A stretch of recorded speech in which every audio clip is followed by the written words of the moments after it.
Hi, my name is Sonia, and Hi, my name is Akash and she is Brownie. As you can see कि ये guinea pig है and brownie हमारे साथ कम से कम 5.5 साल से है एंड स्टिल काउंटिंग। कुछ दिनों पहले ब्राउनी की तबीयत काफ़ी ख़राब हो गई थी। इसे एक्चुअली मेमोरी ट्यूमर हुआ था एंड गिनी पिग्स के लिए मतलब डॉक्टर्स मिलना बहुत टफ हो जाता है to who can treat them properly. तब हमारी फ्रेंड श्रुति ने सजेस्ट किया कि doctor Gaikwad is one of the best doctors who can actually treat her and actually she has after this operation she has healed so nicely. As you can see, she is like trying she's to very jump off. active, sorry.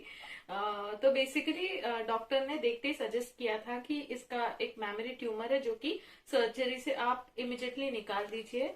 तो totally doctor पे faith रखते हुए हमने ये surgery की। Doctor ने हमको सारे प्रोज एंड कॉन्स समझाए and surgery went very well. उसके बाद रिकवरी फेज भी बहुत अच्छे से हुआ एंड फाइनली अभी 2 दिन पहले इसके स्टिचेस निकले हैं एंड अभी ये टोटली फिट एंड फाइन है। All thanks to our doctor Gaikwad.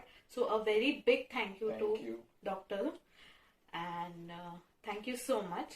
And Shruti, thank you to you also who introduced Dr. Gaikwad to us. And thank you so much. तो ये अभी भी जस्ट सोई थी तो इसको भी निकाल के लाया तो शी इज बीइंग ग्रम्पिंग, तो इसको मैं वापस छोड़ दूंगा because she wants to sleep and उसे ऐसा हाथ में रहना ज्यादा पसंद नहीं, उसको नीचे मस्ती करना ज्यादा पसंद है। सो ये है कुछ क्लिप्स सर्जरी के दिन के।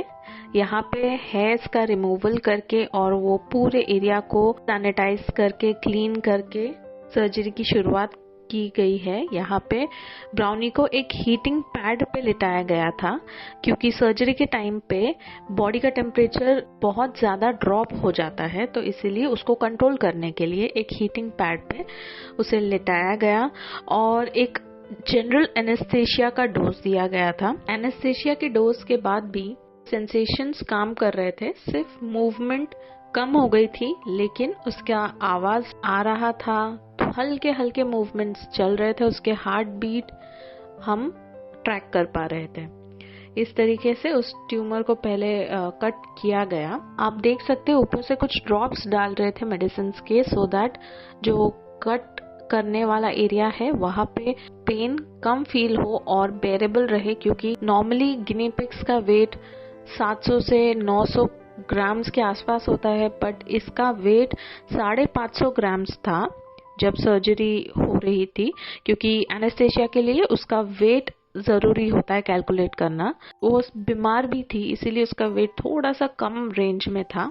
ह्यूमंस के लिए एक सर्जरी को कोप अप करना, एंड्योर करना बहुत ही कठिन होता है और टाइम लगता है रिकवर करने के लिए। तो ये तो एक छोटा सा एनिमल है। डॉक्टर्स भी बहुत वरीड थे इसके पूरे सर्जरी को झेलने के लिए। सर्जरी के दौरान डॉक्टर्स कंटिन्यूसली उसका हार्ट रेट चेक कर रहे थे सो दैट वो एंड्योर कर पाए, वो हमारे साथ है कि नहीं वो चेक करने के लिए।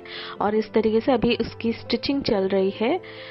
ये जो थ्रेड है वो मार्केट में इजीली अवेलेबल भी नहीं है क्योंकि बहुत पतला थ्रेड और नीडल लगता है ऐसे स्टिच के लिए और बहुत ही प्रिसिशन लगता है। ये देखिए आफ्टर सर्जरी उसका हार्ट अभी भी थोड़ा सा मूव हो रहा है, वो थोड़ा सा सिग्नल दे रही है।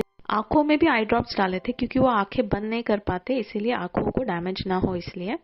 ये देखिए ट्यूमर अंदर की तरफ से काफी बड़ा था उसके बॉडी के साइज के हिसाब से। बड़ा ही क्रूशियल वीडियो है। एनेस्थेशिया के बाद मैं घर पे उसे लेके आई और वो अभी जागने के प्रोसेस में है और मुझे समझ में नहीं आ रहा था कि वो ऐसे पोजीशन में क्यों है।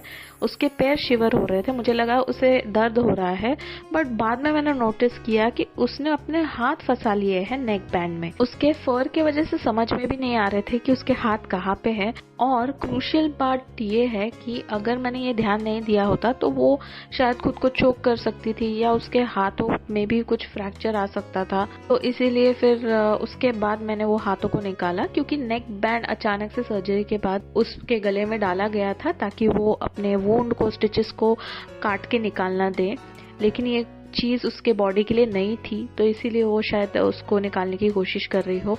तो इसलिए बहुत ध्यान रखना पड़ता था। रात रात को भी जाग जाग के मुझे देखना पड़ता था कि उसने हाथ फंसाया है या नहीं। और ये आफ्टर सर्जरी के वीडियोस है। डॉक्टर ने ये वीडियोस मांगे थे ऑब्जर्वेशन के लिए कि वो किस तरीके से रिकवर हो रही है और क्या असर हो रहा है उस पर। यहाँ पे देखिए वो थोड़ी लुढ़क रही है यहाँ वहाँ। जैसे ह्यूमंस के लिए सर्जरी के बाद का 1-2 दिन बहुत ही क्रूशियल होता है, उसी तरीके से इसका भी बहुत ही क्रूशियल था, इसीलिए डॉक्टर कंटिन्यूसली अपडेट मांग रहे थे। उसकी ग्रूमिंग को भी मतलब अड़चन हो रही थी नेक बैंड की वजह से, वो ठीक से अपने हाथ पैर चला नहीं पा रही थी, लेकिन उसके ये 2 दिन तो ठीक से निकले। रिकवरी भी बहुत अच्छे से हुई और बहुत जल्दी हुई। डॉक्टर भी हैप्पी और सेटिस्फाइड थे उसकी रिकवरी से। ह्यूमन तो इतना इवॉल्व प्राणी है कि वो बता पाता है कि उसे क्या दर्द फील हो रहा है और खुद भी डॉक्टर के पास जा सकता है, लेकिन एक एनिमल टोटली हम पे डिपेंडेंट होता है एज अ पेट। हम उन्हें बहुत सारा प्यार दें तो वो फिट और हेल्दी रहते हैं। ये स्टिचेस निकालने के बाद का वीडियो है। नेक बैंड निकाला गया तो हल्का सा ये देखिए उसको रेडनेस है वहाँ पे, लेकिन उसके अलावा उसकी रिकवरी बहुत ही अच्छी हुई। हमें ही समझना पड़ता है कि वो क्या कहना चाहते हैं एंड थैंकफुली सोसाइटी में ऐसे लोग हैं जो हेल्प करने के लिए रेडी है, डॉक्टर्स है जो उनको समझते हैं और सही ट्रीटमेंट सजेस्ट करते हैं जिससे उनकी जान बच सके। We are so grateful to them and thank you God. ये और एक एग्जाम्पल है कि where there is a will, God will create a way.